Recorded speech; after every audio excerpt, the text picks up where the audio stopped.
Hello everyone. So in this video I wanted to talk about how I do necklines like this using the Hague linker. A lot of people have asked me how I do these kind of sandwich bands, and I thought today I'd put a video together and show you exactly how I do it. So as you can see, this is a double band.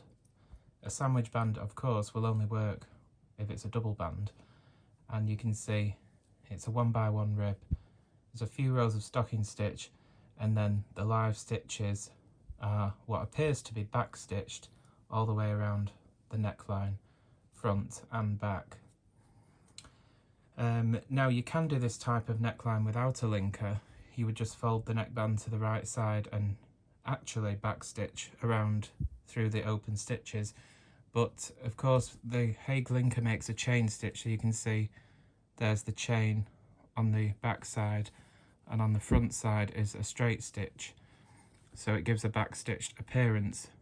But necklines are very easy to do with the Hague linker, and if you mainly use a standard gauge machine, 4.5mm, then the Hague linker works great with these type of fabrics.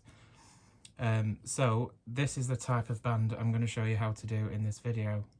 So I've knitted some samples here of a pretend drop shoulder type sweater. We've got the front here with the neckline, we've got the back, and we've got the mock rib, in this case, neckband.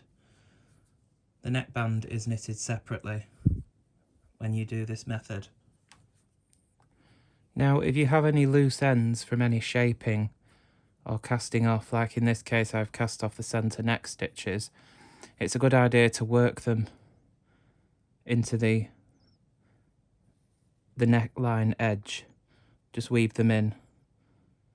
You can weave the ends in as you go on the linker by weaving them over and under the linker pins, but sometimes it can show on the right side or the front of your sweater. You can see just around the edge of the back stitch effect where the ends have been woven over and under the linker pins. So I prefer just to weave them in slightly and clip them off, because this edge is going to be hidden inside the neckband anyway. So any loose ends around the neckline, just weave them in. You won't see the edge of the neckline if it's shaped, like in this case, just done by decreasing, because about 1/4 of an inch of the neckline edge is going to be sandwiched inside the neckband.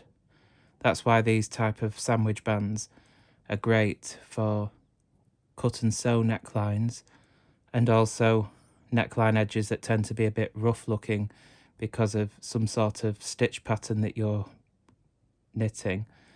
In this case it's just stocking stitch, but still you want to weave the ends in first and get them out the way.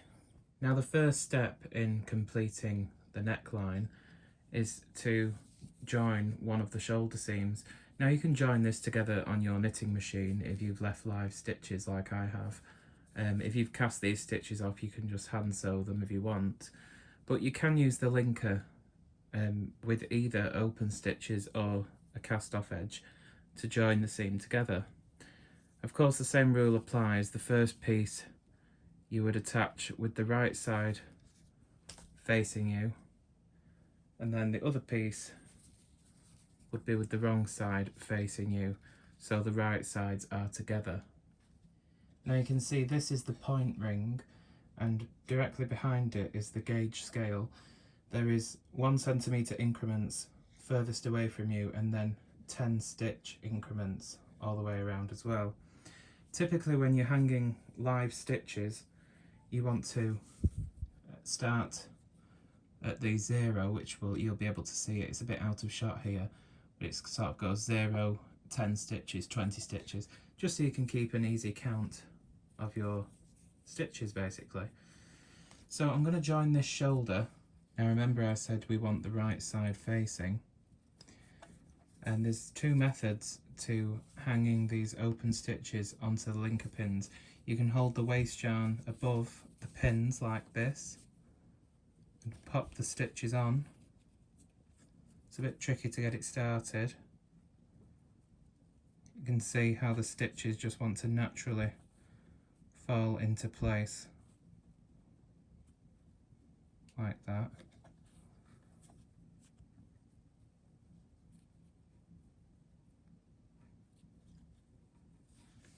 That's method one. Or you can fold the waste yarn towards you, and then once you get started, you get a couple on, you can hold them in place up here, and then you can just sort of do that. And you can see exactly where the stitches are. Try not to catch the waste yarn though, of course. And if you wanted, you could use some sort of a tool. This is just a darning needle. You can pick the stitches up and put them on like that. Whichever method you find easiest. Personally, I prefer to hold the waste yarn above. When I get it going,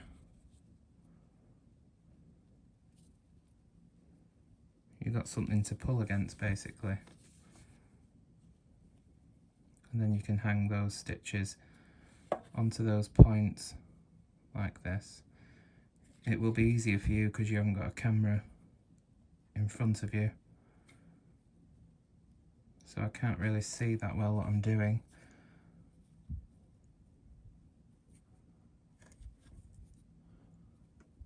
You can pop the stitches on like that.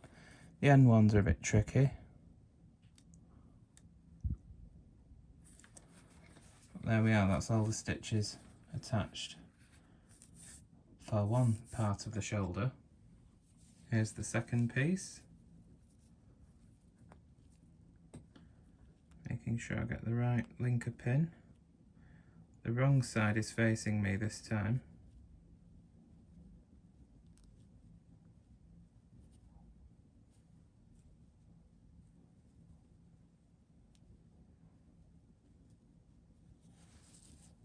You can see on the wrong side it's much easier to see where those stitches should go. You see the points popping through those open stitches in the main yarn. Always use a good contrast for your waste yarn.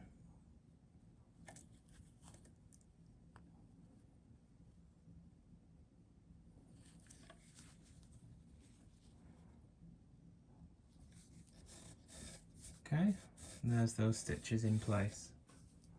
Now we can move the point ring to the start of the knitting. The first stitch is lined up with the needle, and we can just link it off.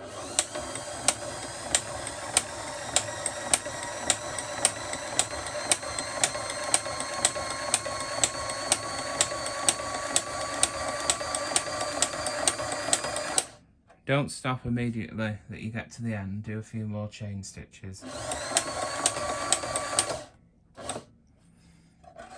Pull down some slack, break the yarn off, release the loop from the looper, then you can pull off your knitting from the point ring. You'll see we'll be left with this little chain which we need to take back to the start of the knitting, and then you can just pull that loop all the way through, which secures the edge. Don't remove the waste yarn yet. Turn the seam to the right side and check it that it looks okay. You can see this looks fine, because if you missed any stitches you'll see on the front here where they are. So now we can take out this waste yarn on both sides,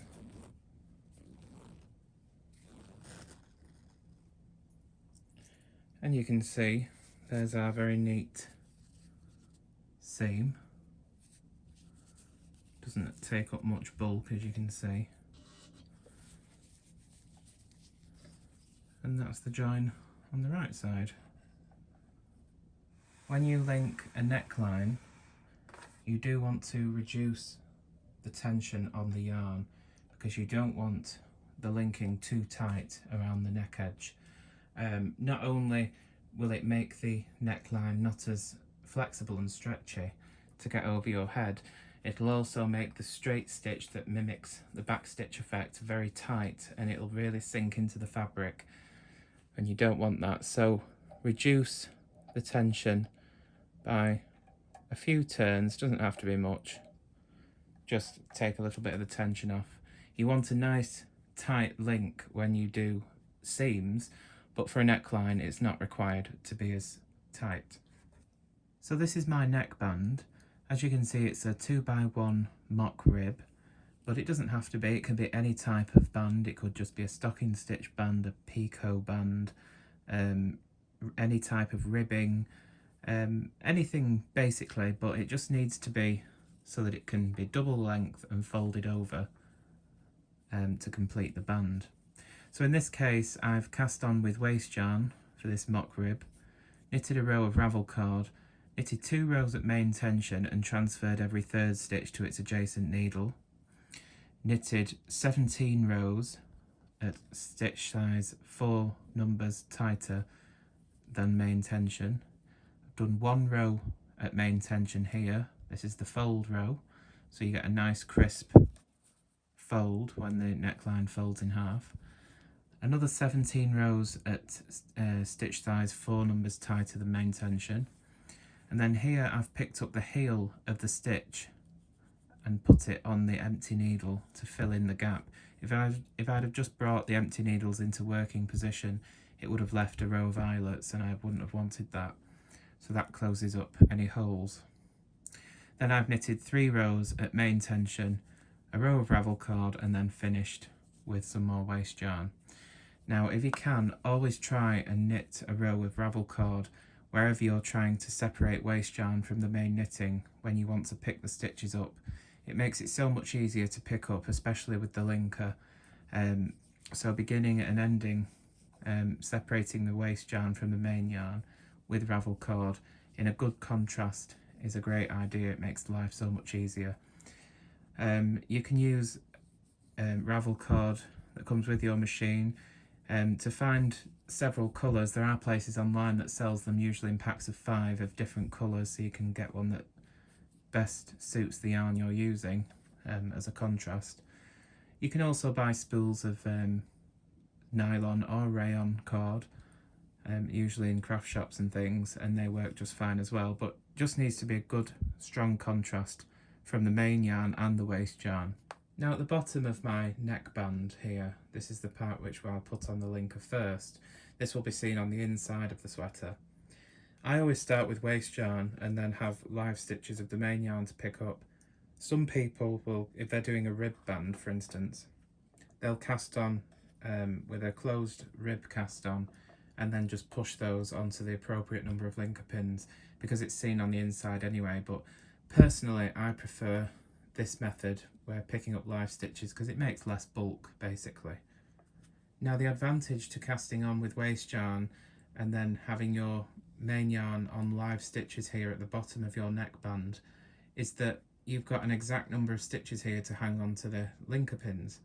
If you'd started with a closed cast on for rib for instance, and you're pushing that neckband, the base of the neckband onto the linker, you have to remember to put them on the correct number of linker pins because you have a very specific number of stitches here that have to correspond with that. And also casting on with waste yarn and having live stitches at the bottom here makes it easier to get it straight and spaced evenly. So that's why I prefer to do it this way. Now we start with the neckband edge. This is the bottom of the neckline. The wrong side is facing. And in my case, as I've got live stitches, the knitting in this case here is upside down. And every time you have live stitches and the knitting's upside down, you're always 1 stitch short, which you can see is there.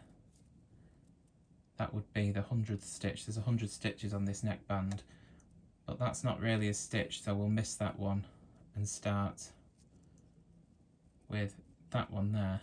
That's the first one we're going to pick up, trying to keep it in focus. So using the gauge scale, as I mentioned before, there's 210 stitches or linker pins, and there's the 210th one there. So there's the first one, there's the second one. So we're going to start on pin number 2 with that first stitch there. So again, wrong side facing me, I'm going to pick up these live stitches. You can see with the knitting upside down, having the ravel card on there is a big advantage because we can see exactly where those stitches are. So we're going to put one pin through every single stitch. This is exactly the same as what we did for joining the shoulder seam on the linker. You can turn the linker around as you go rather than turning the drum. This is the drum the point rings are attached to. This is what I mean by turning the linker around. I've got mine on a stand, so it makes it much easier. So hopefully this is staying in focus for you. You can see I'm putting one stitch onto each pin as I go around. Push it back on the linker pin so it doesn't come off.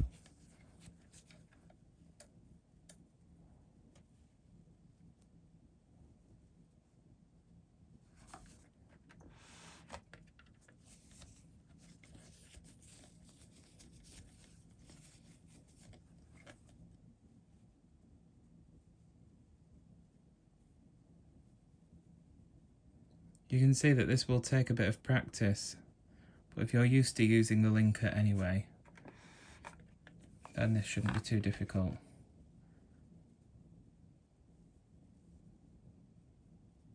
I can't stress enough that using ravel card really does make it much easier to put the neckline in place with live stitches on the neckband. We're getting near the end here. The weight of this little doobry that's got my ravel card on it is getting on my nerves, but because it's heavy. We're nearly there.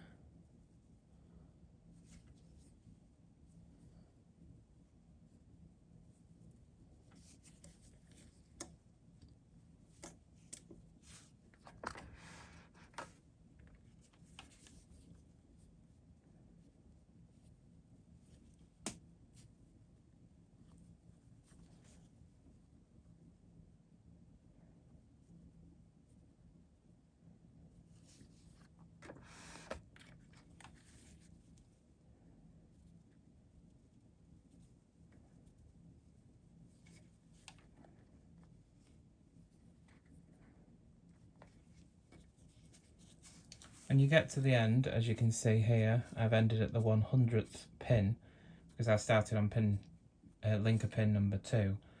So I know that I cast on 100 stitches and there'll be 99 when the knitting's upside down. So from 2 to 100 is 99 stitches. So I know that I've caught them all. Another trick, if you're not sure if you've picked up the stitches correctly, is to pull down on the waste yarn here and lift up on the main yarn, and you can see if you've got movement in it there and you've got a loop underneath every linker pin, then you haven't missed any. Now remember I said about weaving in any ends that are around the neckline on the sweater before you put it on the linker. Now you can, with your yarn end, say this end was hanging here, you can go over and under the linker pins like this to weave the ends in as you go, and that's fine on a seam, but on a neckline, when you sandwich this piece together, sometimes the yarn that you've woven underneath the linker pins can show through on the right side or the front of the garment. And if you've got a contrasting yarn, say if you've done a fair isle and you've woven the ends in, it'll really stand out against a darker colour. So it's always best to weave the ends into the neckline because you won't be seeing this edge anyway. So the trick here is to push the neckline edge without stretching it, again with the right side facing, leaving about 1/4 inch of fabric above the linker pins, like that, as you can see, and that will be sandwiched inside the neckline. You don't need to stretch because the circular shape of the drum automatically incorporates the ease. Don't worry about not getting it perfect at this point, you can adjust it later on once you finish putting the whole neckline edge in place. As you can see, as we're going around the front neck here, leaving this extra fabric in place above the linker pins, that hides that untidy edge if it is there, and prevents any holes or loopiness.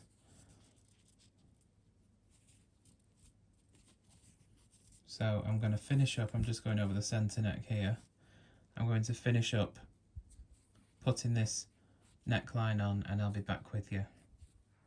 So once you've put the neckline edge in place, check that you've got an even amount of fabric on top of the linker pins all the way around. And at this point, if you wanted to tweak it a little bit and get it to sit as neatly as possible, it's not essential because this very edge here will be covered up anyway, but if you want to do that, then you can do. So the next step is to fold the band forward towards you, and this is where this ravel cord really comes in handy, because again, turning it this way, the stitches are upside down. So you see these stitches are the right way up. If I zoom in on that, you can see the loops there.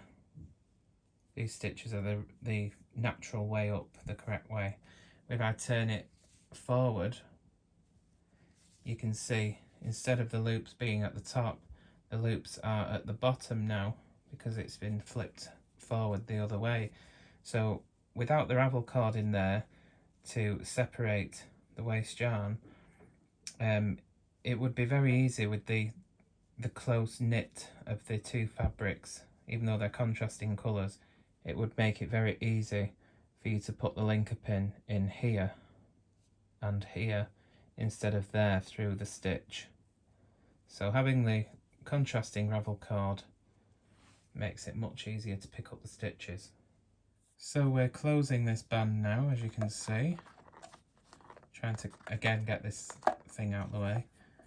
Making sure you match up the edge stitch that you've got all your two other pieces of fabric on with the first stitch at the top of the welt, which is that one just there.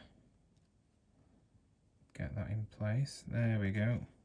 Hold that with your thumbnail to keep it from popping off.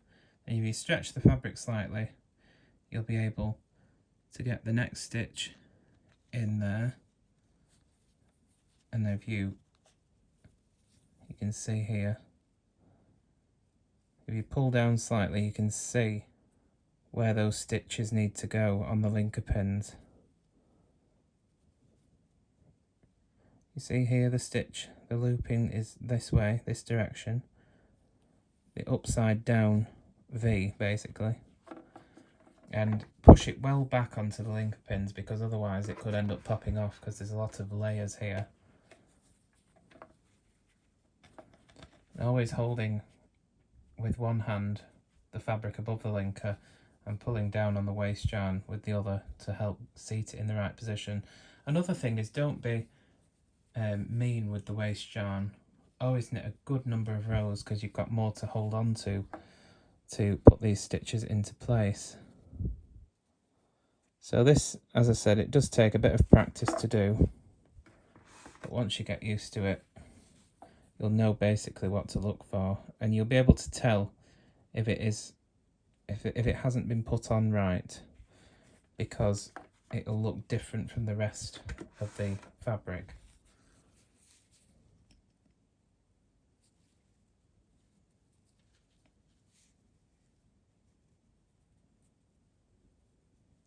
And as I said before, everything's much easier when you haven't got a camera in front of you.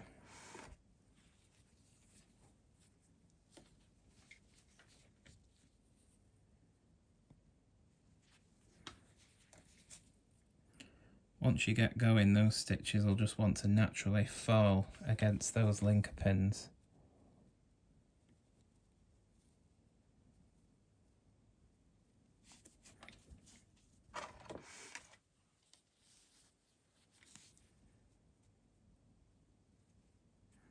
Of course, you don't have to do this with a linker.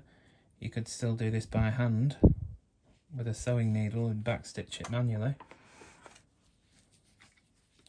But it just makes it so much faster using the linker.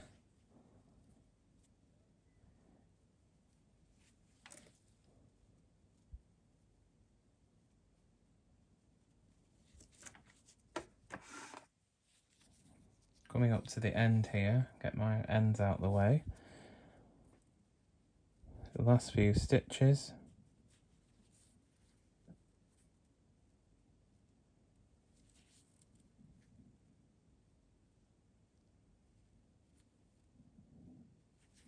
There we go. Make sure everything's well pushed back onto the linker pins and it doesn't pop off. And we're ready to start linking. Bring your drum around to the first stitch. So I've got my ravel coloured finger here. I'm just going to bring that round to the other side so it doesn't get caught on anything.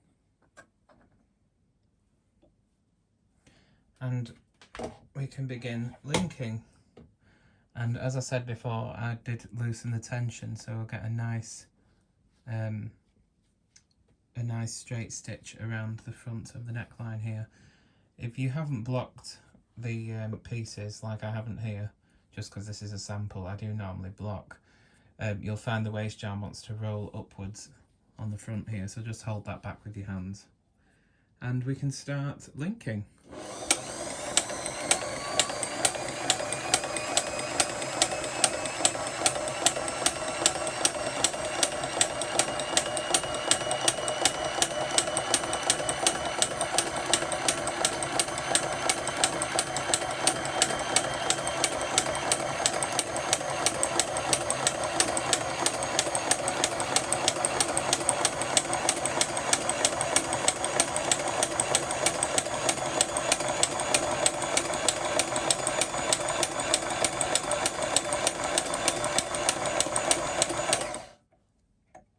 Take the loop off the looper, and then we can take the neck band or the neckline off the linker.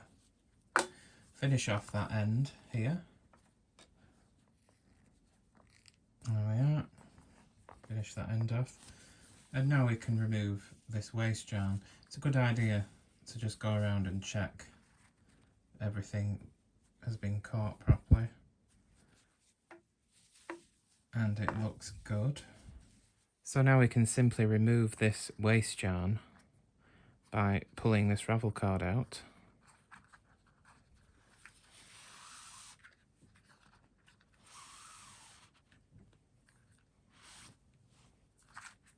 There's one. And the other one. As long as there are no knots in the cord, it will pull out easily.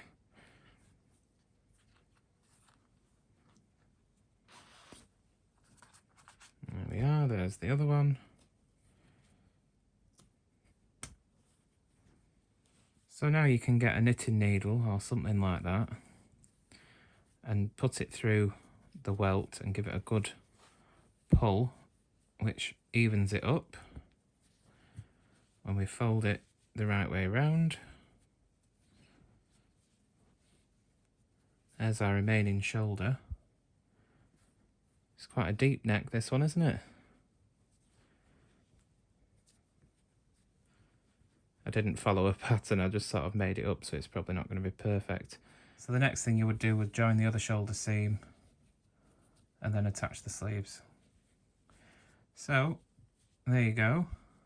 Of course you would join that together as well with a bit of hand stitching. I'd never join that with a linker, I'd always hand sew that with mattress stitch. So after joining the other shoulder seam and completing the neckband seam, you can see this is what we're left with. You have the nice back stitch effect all around the neckline, a couple of rows of stocking stitch, and then in this case the mock rib. So hopefully you found this video useful, and thanks very much for watching. Take care.